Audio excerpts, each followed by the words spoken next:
British car maker Lotus. You remember Lotus? They're the ones that make all those little two-seat mid-engine sports cars, and one very special sports car that turned into a submarine for a specific customer about 40 years ago. Well, they're about to reinvent themselves on a massive scale and become a global all-electric performance brand, thanks to their new owners, Geely, who have given them a whole lot of money and a whole lot of technology and a mandate to become something more than just a two-seat sports car maker. And they're going to start with this. This is the new 2024 Lotus Eletre all-electric SUV. An electric SUV from a company that's really only makes two-seat sports cars? Well, they've invited us here to actually drive the new Eletre, so we're going to go see if it's any good. Let's go for a ride. So what exactly is going on here? Why is Lotus making a 5-passenger electric SUV? Well, do you remember when Porsche said that they were going to make an SUV, and basically all the purists and Porsche fans basically lost their minds saying, oh, they've sold out, they're making an SUV now, at the end of days. The sales of the Porsche Cayenne basically have funded all of the other good sports car stuff that Porsche has done. Lotus is about to take a page out of the Porsche playbook and do the same thing. But they're going to do it with electric vehicles. Maybe that's going to work, maybe it's not, but you can't keep making small two-seat sports cars because there just isn't that big of a global market for the thing anymore. So that's why we have this, the new Eletre.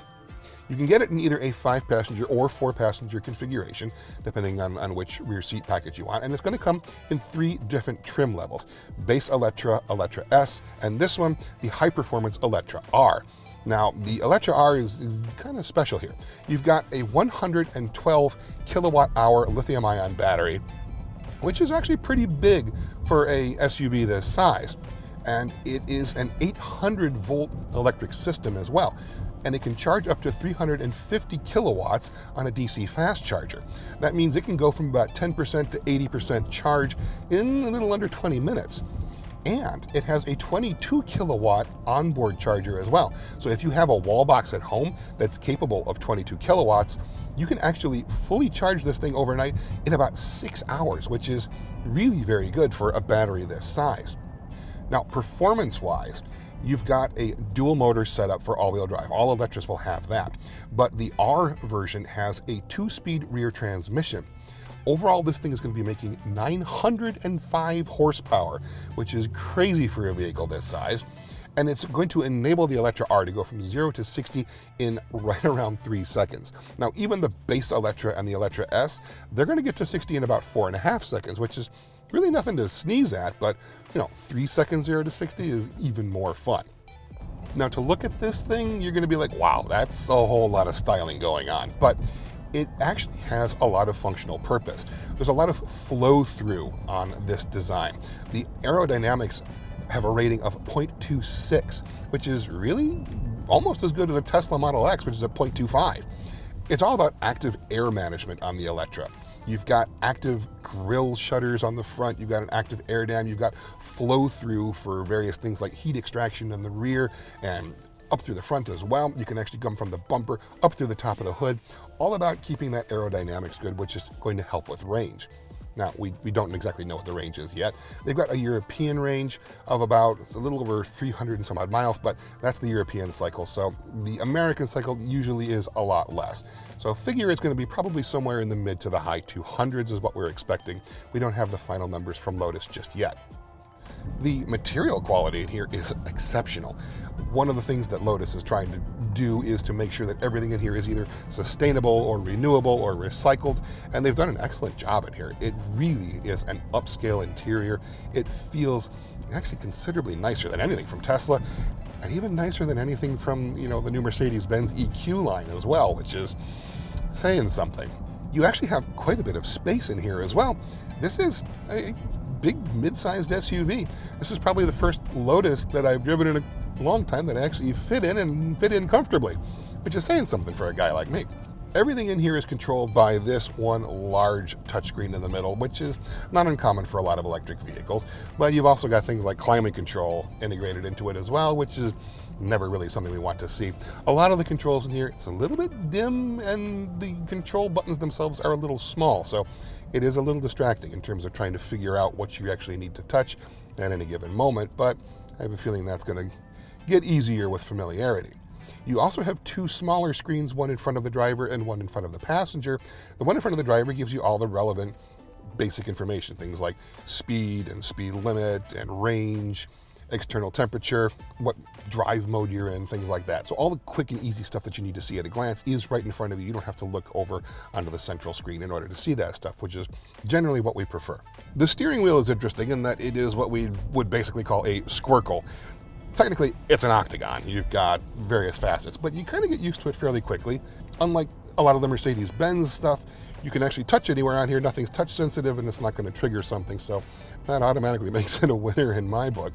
Visibility out is really quite good. You're sitting up pretty high in the Eletre, and you've got a low hood. The beltline is a little high. It's right about at halfway between elbow and shoulder level, but again, the visibility all around is not bad at all, even out the back window. Despite the fact that this thing seems kind of like a fastback, that's a fairly large rear window, and I can see out the back of it without a problem. Nice thing about the Eletre is you have a bunch of different drive modes, and you control them through the right side paddle of the steering wheel. Tour, you got Sport, which gives things a little bit extra kick. Individual, so you can set it up however you want. And Track mode, which you won't get in the Eletre or Eletre S, you only get that in the Eletre R. But that's not something you really want to do out on the street. You've also got one for higher range and an off-road as well, although I can't imagine anyone taking this thing off-road. So 905 horsepower, what exactly does that feel like when you're already traveling at a decent clip on the highway? Well, you put your foot down and bang!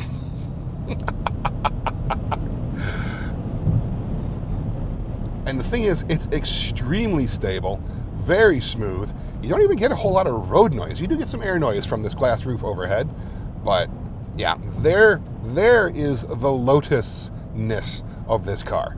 It is properly quick. You've got all that power, but again, from an electric car standpoint, it arrives with basically no noise, no drama. There is no powertrain noise from this thing at all. It is just speed. Really incredible speed. And who doesn't love that? Well, your local constabulary really doesn't love that, but they got to catch you first, right? Always obey traffic laws. How does this Lotus handle? Now, Lotuses are renowned for having really light and direct steering, and this one actually does too. It is fairly light, but you do get some decent steering feel through it.